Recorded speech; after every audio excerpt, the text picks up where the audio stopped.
I've gathered together every generation of Nissan GTR. So I've got the R32, the R33, the R34 and the R35. And in this video, I'm going to tell you the key things you need to know about them. I'm going to compare their exteriors, their interiors, and of course, what they like to drive. And yes, don't worry, I'm going to launch them as well. See how quick they are from 0 to 60 miles an hour and over the standing quarter mile. Because I'm Matt Watson and you're watching CarWow.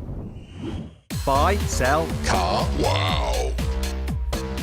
Let's start this video at the beginning. Nissan's first ever four-wheel drive GTR model. So it was based on the R32 generation of Skyline Coupe, and it was introduced in 1989. So over the standard Skyline, they added a body kit with an aggressive front bumper, bigger air intakes, widened wheel arches to accommodate that four-wheel drive system, larger wheels, though they do look tiny by today's standards. You've got a big wing at the back. This car actually has an extra carbon fiber wing, which is aftermarket, as is the big bucket exhaust. Other than that though, it is nice and standard. This is what the normal exhaust looks like. Another feature at the rear of the GTR is that it has slightly different tail lamps than the normal Skyline. In 1995, the R33 GTR was introduced. Same story again, take a Skyline Coupe and just make it look more aggressive. And they've actually increased how much more aggressive they've made it with the body kit. Got a huge grille. It's also the first GTR to have the GTR badge in the grille. Also, you get bigger alloy wheels compared to the previous generation and a spoiler that you can adjust. You have to do it manually, of course. Now this one is actually an official UK import and it has a special little air vent on the side of the front bumper for reasons, and a couple of reflectors and a fog light at the back. In 1999, the R34 version of the GTR was introduced, and now Nissan are really getting the hang of making body kits that really differentiate the car from the standard Skyline on which it's based. It has an even more dramatic looking front than the previous generations. Bigger side skirts, bigger wheel arches, bigger wheels. The wing as well, rather than having the whole wing adjustable, it's a part of it at the back. The car also got a rear diffuser, though the one on this car is aftermarket, so it's slightly enlarged, as is the exhaust, as are the wheels, so they are the same size as the original. 18 inches. I think overall this is my favourite looking version of the GTR. It just looks right and prices reflect that. This thing's worth £120,000. The R33, £70,000 and the R32, £45,000. In 2007, Nissan released the R35 generation of GTR, and unlike all the others, it wasn't based on a normal everyday coupe. And as you can see, it's just way beefier, bigger and more extreme than what came before, because essentially the designers just had a free rein to do what they wanted to do. Over the years it's been tweaked ever so slightly, but it hasn't changed all that much. Obviously this is the Nismo version, so it is a bit more extreme, so you've got some added aero, carbon fibre bits and a huge rear wing made out of carbon fibre. It's not adjustable like on the R34, but who cares, everything else is just bigger and crazier. For instance, you've got 4 exhaust pipes and they're massive. Wheel sizes up to 20 inches. Also, for the first time ever, you have the GTR badge on the wings, whereas on the older cars, they have a GT badge for some bizarre reason. Anyhow, this is a 2016 model year car, and the value of this today is £120,000, so exactly the same as the R34. If you want to buy a GTR or any performance car for that matter, you might need to sell your current car, and to make sure you get a great price for your car, you should use CarWow. All you have to do is upload some photos, give a brief description, and then our dealers will bid on your car, and then you just pick the best offer and the dealer will come to your house, take the car away and put the cash in your account. If you want to do that now, click on the pop-out banner up there for the link in the description below. Here we have one of the very best things about the Nissan Skyline GTR. It's world famous RB26 engine. Now a lot of people think that RB stands for race bred. Doesn't actually, it's just a letter designation. The 26 does stand for something though. 2.6 litres, straight 6, twin cam, 24 valve, and the important bit, twin turbo. The result is 280 horsepower and 353 newton meters of torque. Now, back in the day, there was a gentleman's agreement in Japan that performance cars couldn't put out more than 280 horsepower, but the reality is that this engine puts out around 300 horsepower. You can tune them up quite easily though. Without any major mods, you'll be able to get around 500 horsepower out of one of these things. Forge the engine, over 1,000 horsepower is possible. For the R33 generation, Nissan completely changed the engine. Actually, they didn't. It's the exact same 2.6 litre, 280 horsepower. Gentleman's agreement, remember. However, in reality, this one was putting out about 320 horsepower because it had new ceramic turbos, a bit more torque. 368 newton meters. Other than that, identical. The R34 generation of Skyline GTR was supposed to have a V6, but Nissan ran out of money, so they just painted it red to keep people happy, and that was enough because everyone loved this engine. Still supposed to have 280 horsepower, but it didn't. Once again, the gentleman's agreement was slightly ignored. This one apparently puts out 340 horsepower as standard, thanks to, once again, some new bearings in the turbos. Torque, 392 Newton meters. For the R35 GTR, Nissan finally had enough cash for their V6, and what a V6, 3.8 litres, twin turbo, completely crazy. In 2007, the car's engine put out 480 horsepower. The very last GTR had 565 horsepower, but this Nismo, it's tuned all the way up to 600 horsepower and 652 Newton meters of torque. The engine, look, it has a little plaque on it to say it's been hand built by someone whose name I'm not even going to try to pronounce. Anyway, it's this person there.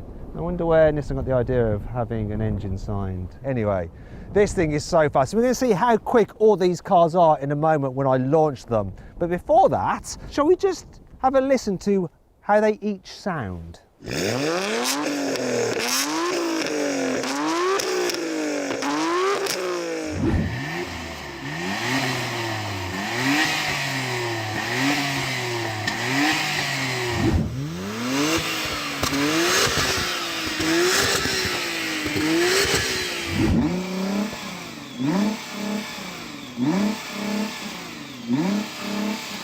Now I'm going to see what these GTRs are like to drive. So the key thing about the R32 is that it introduced the brilliant Ateza ETS all-wheel drive system. So normally the car is running in rear-wheel drive mode, but you've got an electronically controlled central differential, and that can send 50% of the engine's torque to the front wheels if the rear's topped to slip. And that means that if you start to lose traction at the rear when you're coming out of a corner, boom, power goes to the front really quickly, and the car can just pull you out of a turn. It can also help pull you straight if you start to slide. And the system is really impressive, especially for its day. In fact, it's so impressive that this car absolutely dominated in the Japanese touring cars in the early 90s. And when they took it to Australia and ran it in Bathurst, it absolutely destroyed the competition, that the Australians got really annoyed and banned the car. So no, from now on, all cars entering have to be rear-wheel drive V8. And in the end, the rest of the world sort of followed suit and disallowed all-wheel drive from touring car. Another technology highlight of the GTR is its rear-wheel steering.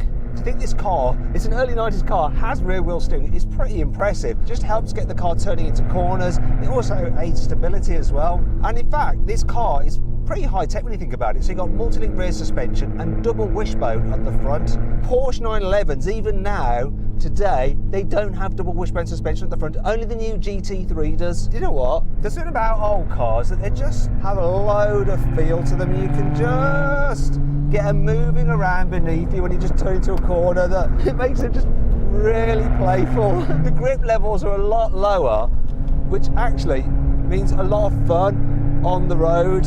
Oh, I like it. But the thing I like the most is just the noise from this exhaust. It's so good.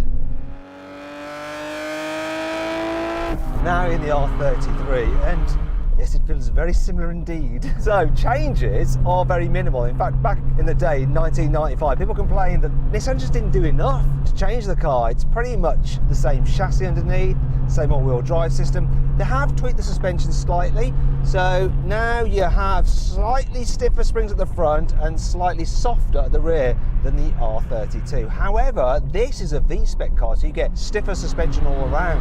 Also, the V-spec model's got an electronically controlled rear differential as well as that electronically controlled central differential. And you do notice that diff. It really helps you just keep on the power when the car starts to slide. I think the diff of this V-spec does make a big difference. Loving it. All right then, R34. Virtually unchanged from the R33. They did make the suspension a little bit stiffer in the rear. So for the 33 they made it softer, and then for this they made it stiffer. Couldn't make up their mind. Other than that though, not much difference.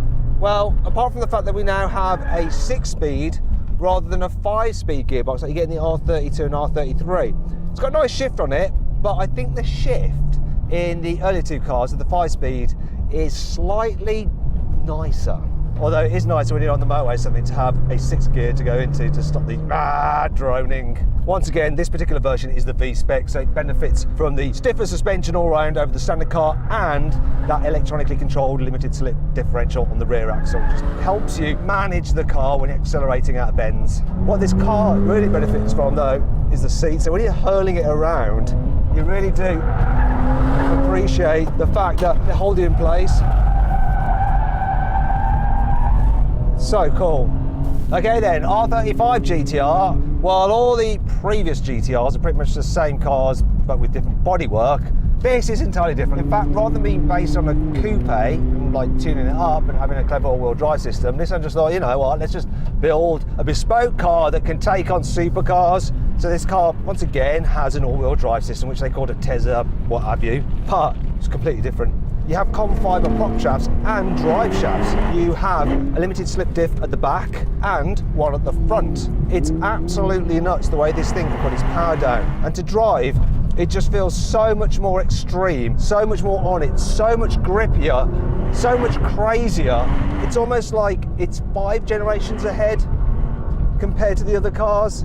It's an absolute animal. Obviously you've got more power, a lot more grip, so to get it moving about beneath you so much harder, and while it'll blow your mind with what it can do, on the roads sometimes it's not as playful, it's not as much fun, it's just so serious and aggy and just like, come on then, come on, I'm gonna do ya. That's how we talk sometimes after a drink in the Midlands. Another thing with this car, unlike the others which are manuals, this is a 6-speed dual clutch auto, and it's got a transaxle gearbox for improved weight distribution, and my god, the shifts are quick.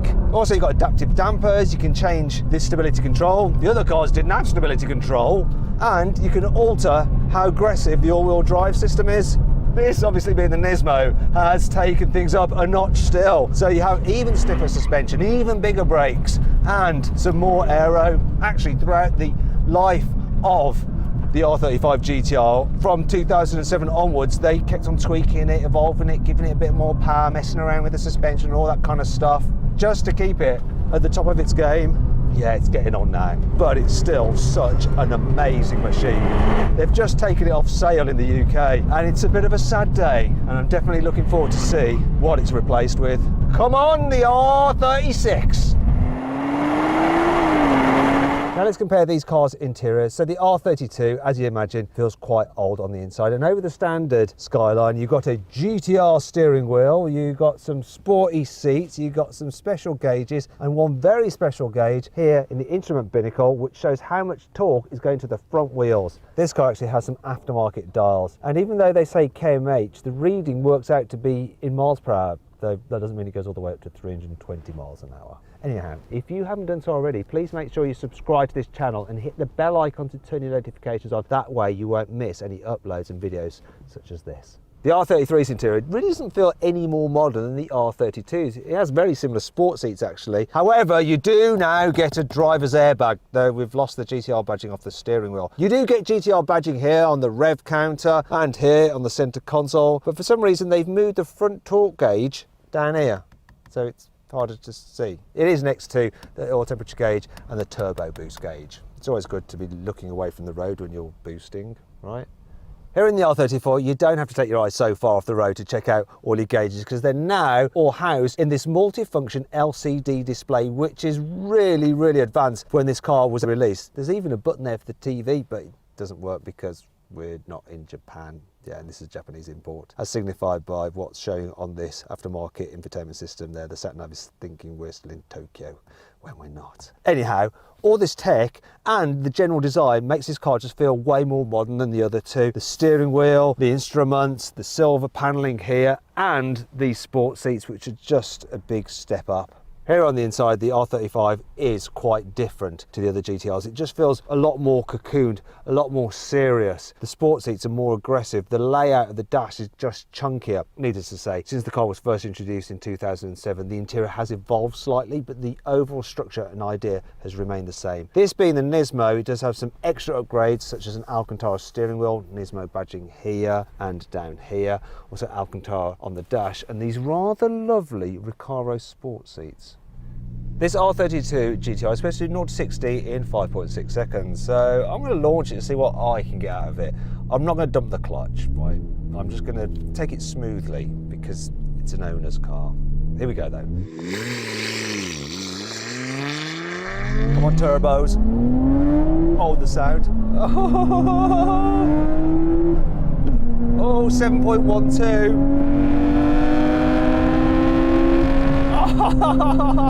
What's the quarter mile? 15.55. Yeah, this thing can go all the way to 156 miles an hour, unless it's Japanese import, and then 180 kilometers an hour. They limited them in Japan, but you can bypass that. Oh, there's aftermarket exhaust.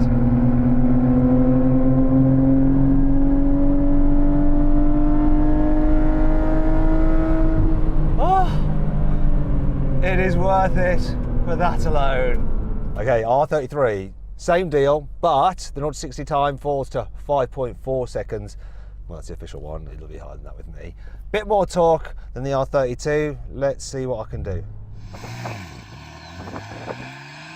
Come on, get on boost. Oh, we have the boost. Oh, nice chirrup when I change up. 6.63 to 60. I'll take that. Come on, what's the quarter mile? 15.01. Now for the R34. It's supposed to do 0 to 60 in 4.8 seconds, but I'm not sure I'm going to do that. Let's just see what happens. Come on. Oh, come on, baby. 6.89 to 60. Oh, didn't manage to go quite as quick as I did in the R33. Finally, we come to the R35 GTR, and it's supposed to do 0 to 60 in 2.5 seconds, which is just nuts. And if the car underperforms, it's nothing to do with me and my poor launch or my clutch control. Nothing to do with that at all, because the car is taking care of everything. I'm just going to left foot brake, floor the throttle, release the brake.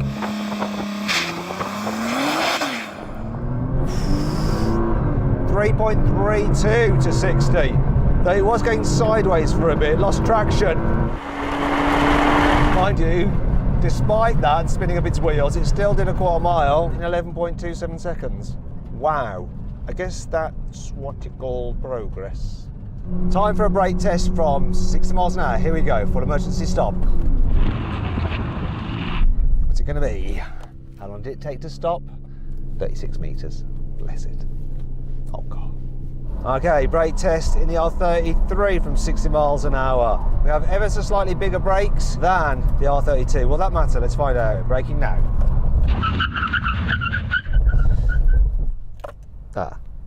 Well, took 40 meters. Brake test time. Brakes are completely unchanged compared to the R33. Car's a bit heavier.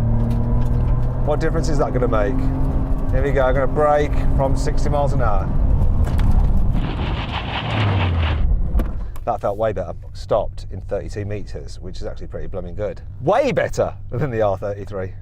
All right, let's check the braking on the R35. Okay, here we go. Full emergency stop now. Emergency stop face. 32 meters, same as the R34 then. That's not progress for you. Actually, I'm being silly.